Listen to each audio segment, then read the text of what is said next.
Chapter 2. The Whispering Sludge. 3 hours later, the warehouse had been transformed into a circus of flashing lights and bustling activity.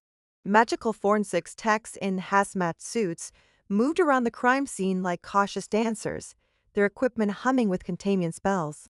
Jade watched from the sidelines, nursing her fourth cup of coffee and trying to ignore the way Drew kept glancing at her. "You know," he said, appearing at her elbow with that uncanny ability of his, "most people would be a little more shaken up after their first encounter with a reanimated corpse." "Most people haven't seen the shit I've seen," Jade replied flatly.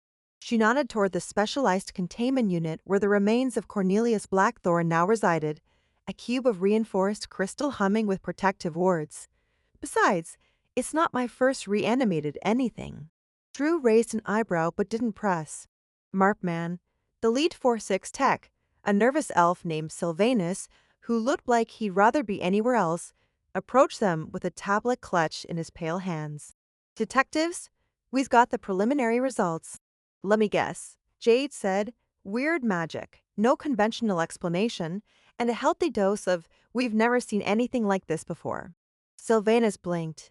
"Actually, yes. How did you? Never mind." He consulted his tablet with shaking fingers. "The victim's cellular structure has been completely reorganized, but not destroyed. It's as if every molecule in his body was rearranged. The magical signature is unlike anything in our database." "What about the sigil?" Drew asked, his voice carefully neutral. "Forbidden magic, definitely pre-accords, possibly pre-human settlement. We're running it through the restricted archives, but—" Sylvanus shrugged helplessly. "They could take weeks." Jade was about to respond when a sound made everyone in the warehouse freeze. From within the containment unit came a soft, rhythmic tapping, like fingers drumming against glass. "That's impossible," Sylvanus whispered. "The stasis field should prevent any." The tapping became more insistent, and then impossibly words began to form in the air above the containment unit. Not spoken words, but whispers that seemed to come from everywhere and nowhere at once. "The market, sunken deep, she knows. The weaver knows." Drew stepped forward, his hand moving instinctively toward the silver pendant in his coat. "Blackthorne, can you hear us?" "Drew," the whisper carried surprise recognition. "Little Drew Hemley, but you left. You left us all behind." Jade shot Drew a sharp look. "You knew him." "It's complicated," Drew said, not beating her eyes. "Cornelius, what happened to you? Who did this?" "The formula stolen, perverted." She promised immortality, but gave only this. The whispers were growing fainter, more fractured. "Sunken market, find Madame Vex. She trades in names, but beware the silver threads." "Silver threads?" Jade pressed. "What silver threads?" But the whispers faded to nothing, and the tapping stopped. The containment unit sat silent once more, its occupant finally at rest. Sylvanus was frantically taking notes, his stylus scratching across the tablet's surface. Remarkable.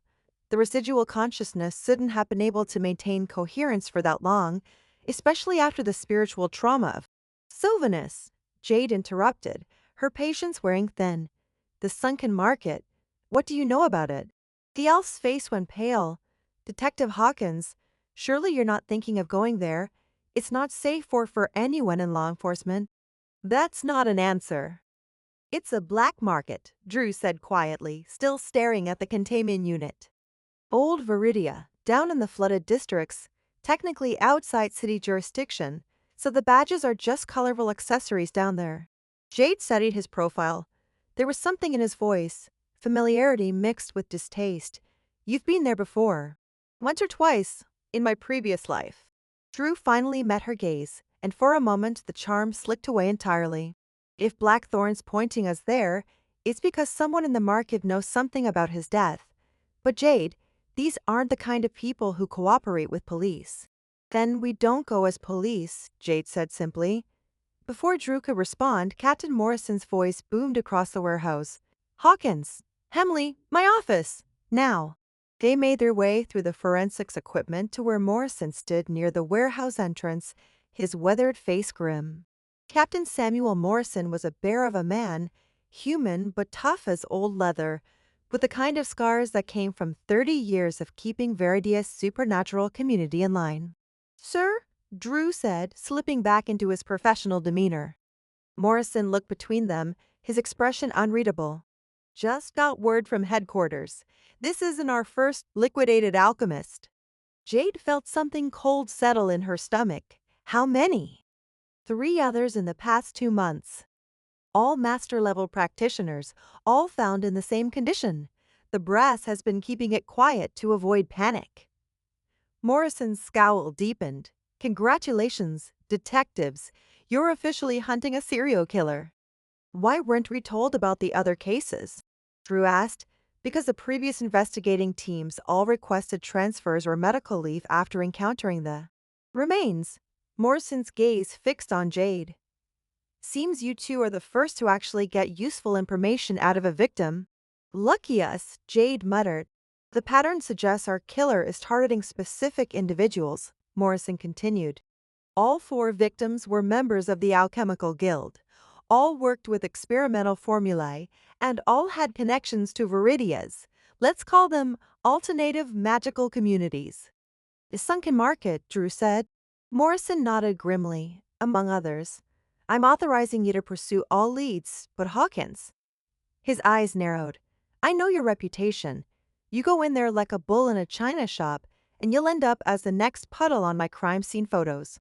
Understood, sir, Jade replied, though her tone suggested anything but compliance. And Hamley, Morrison added, I don't care what connections you had in your old life. This is a murder investigation, not a social call. Keep your partner alive and bring me something I can arrest. As they left the warehouse, Drew fell into step beside Jade, his hands shoved deep in his coat pockets. So, he said casually, how exactly do you plan to get information out of people who make a living from not talking to cops? Jade was quiet for a long moment, watching the early morning traffic begin to build on the streets above. The sunken market lay beneath the old city, in the districts that had been flooded during the Great Convergence 50 years ago. It was a place where the desperate, the dangerous, and the outcasts gathered to trade in things that couldn't be bought in the legitimate world. It was also the closest thing she'd had to a home before joining the force. Leave that to me, she said finally. But, Drew, if we're going down there, you need to understand something. In the market, your charm and your pretty face won't get you anything but a knife in the back. Down there, respect is earned with blood and strength. Drew's smile was sharp around the edges. Good thing I've got you to watch my back then. Don't get ahead of yourself, Sunshine, Jade replied, but there was less venom in it than before. We're not partners. We're just 2 cops with the same case. But even as she said it, she found herself thinking about the way Drew had stepped forward when the whisper started, the way he produced that pendant without hesitation, the way he'd known exactly what to do when faced with something that should have sent any sane person running.